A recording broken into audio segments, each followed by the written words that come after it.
Welcome to Jack Short's Workplace Communication Lesson 31. In this lesson, we are going to look in more detail at brainstorming.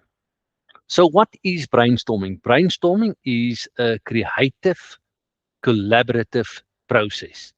There's an open exchange of ideas. It allows teams to explore creative solutions, while structured methods refine these insights into actionable plans. So we are talking about ideation first, the generation of the idea, and then the refinement after that, where we select the top ideas and check them for feasibility.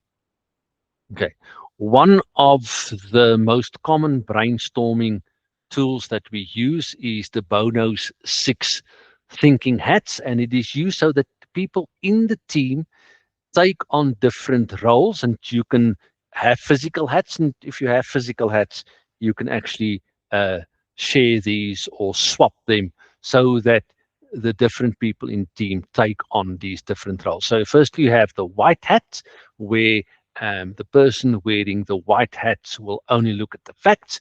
The person wearing the red hat will look at feelings and say, I feel, and it's more instinct and intuition.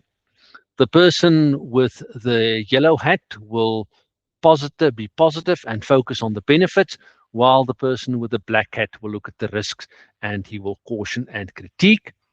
The green hat is for creativity.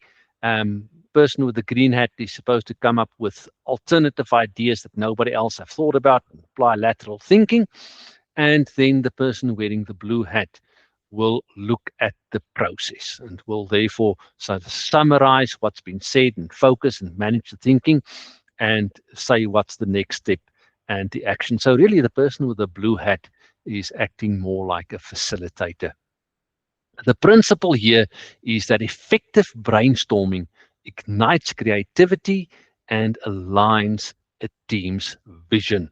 Remember, guys, that when we are brainstorming, everybody in the team is equal.